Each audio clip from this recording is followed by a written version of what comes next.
Hey everybody, I'm Kia, this is the Seasoned Vegan, and today we are going to be making some delicious ginger beet juice. Look at that, isn't that pretty? So gorgeous and absolutely delicious. So the ingredients are beets, and I used purple and gold, carrots, apple, ginger, and lemon. That's it. So the first thing that I did was I roasted the beets. And this is completely optional, but I do think that it enhanced the flavor of the beets for sure, and it made them just a bit deeper and you know how some people say beets taste like dirt? Well, I always say well, yeah, it's because you're not cooking them right, but that's neither here nor there. Anyway, this is why I cooked my beets. That's what I'm saying. And look at the sprouts on those. So cute. Okay, so I just put them in the oven at 425 for about 30 minutes, and that's that.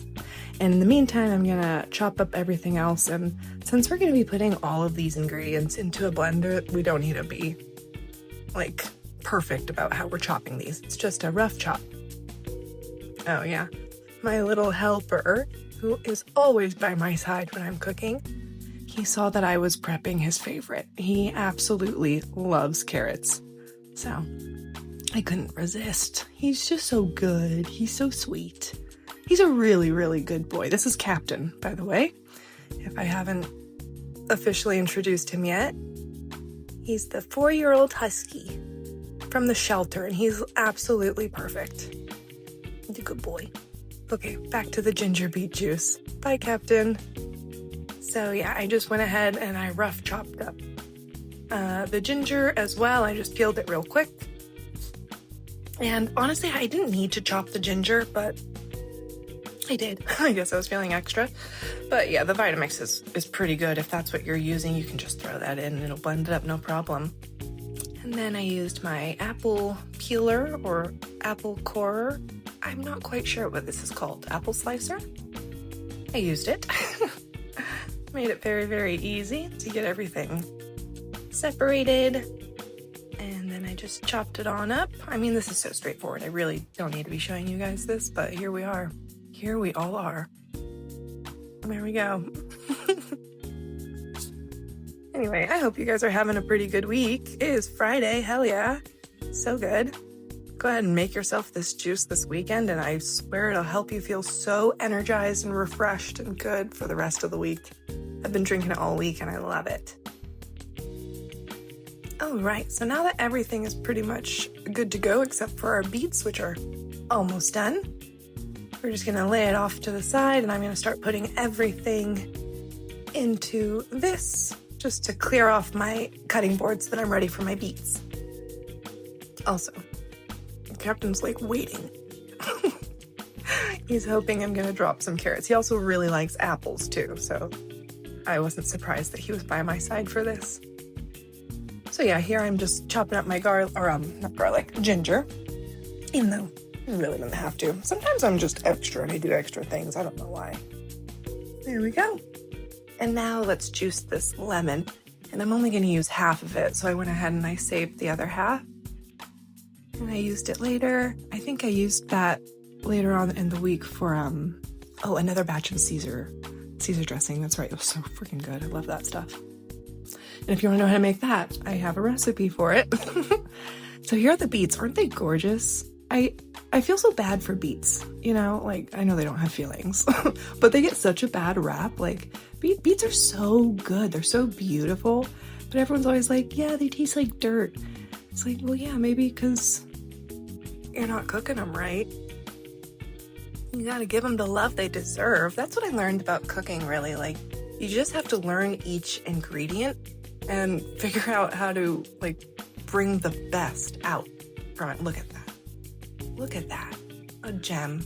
An absolute gem. But yeah, it's honoring the ingredients, learning how to cook them up right, and then getting creative and playful with them to combine them and make different wonderful things. I don't think I ever really understood how fun and creative cooking was. For a really long time in my life, I did not enjoy cooking at all. I thought it was such a chore, but that's just because I didn't understand the fun and the creativity that's in it. Anyway, I'm kind of just rambling now. Let's cut open this golden one. I love golden beets. That's why I chose to use this. You really only need one beet for this recipe. As you'll see, I save half of both beets, but I just couldn't resist using the golden beet. It's so pretty.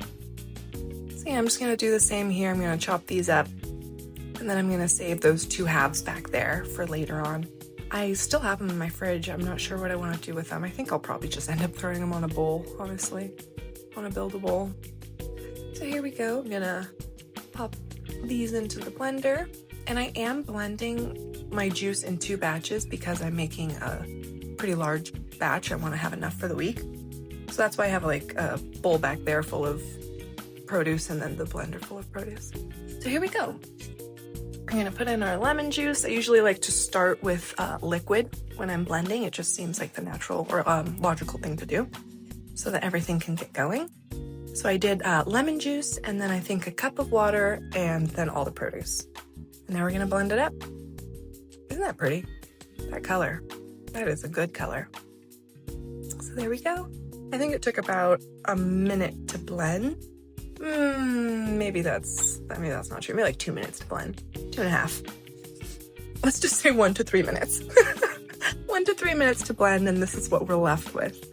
So you could definitely drink it just like that, but I prefer to strain it. So that's the next step. And here I'm showing you a cheesecloth.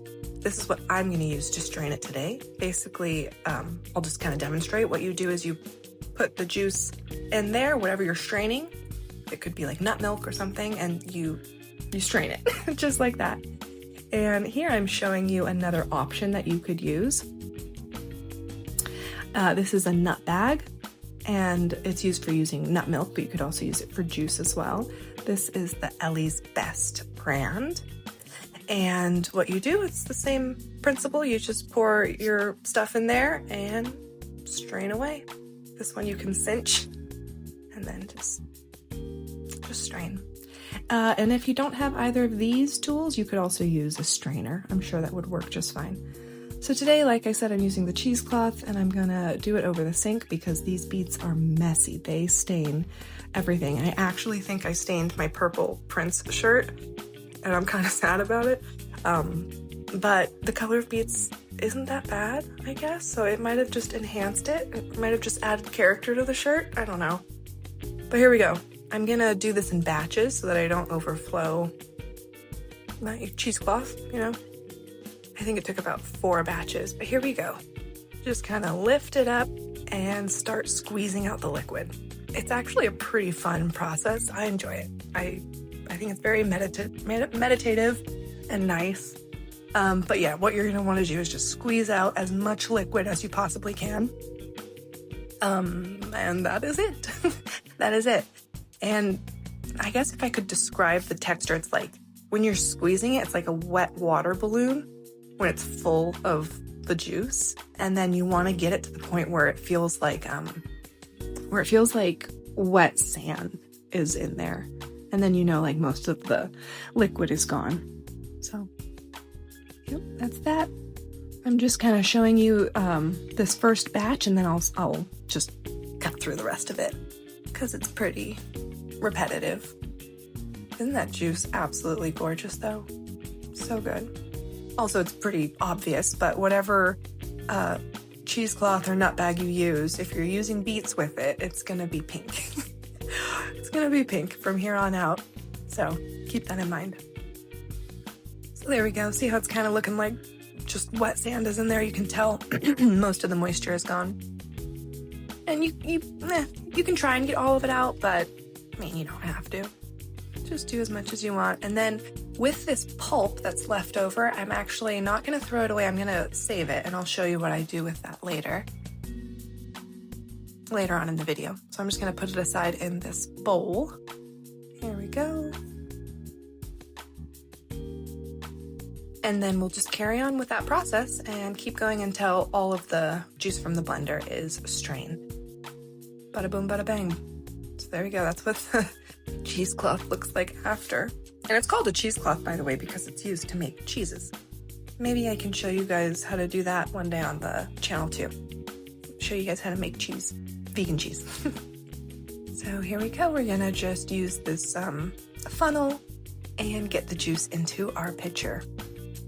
And I was very, very pleased with the amount it made. It lasted for the whole week in the fridge, and it was just absolutely delicious. So good. So that's it. That's how you make ginger beet juice. There you go. Looks divine, tastes divine.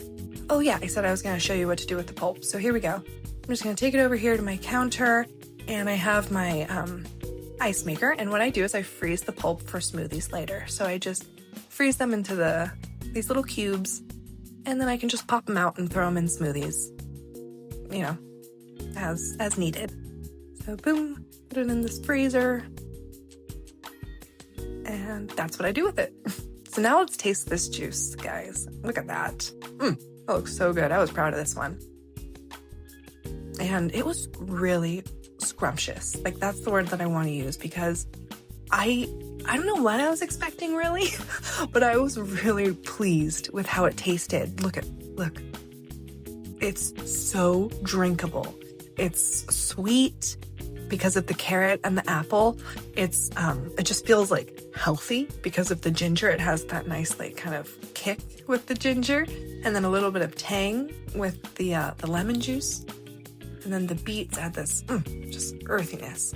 All right, guys, that's all I have for you today. So I hope you have a good one.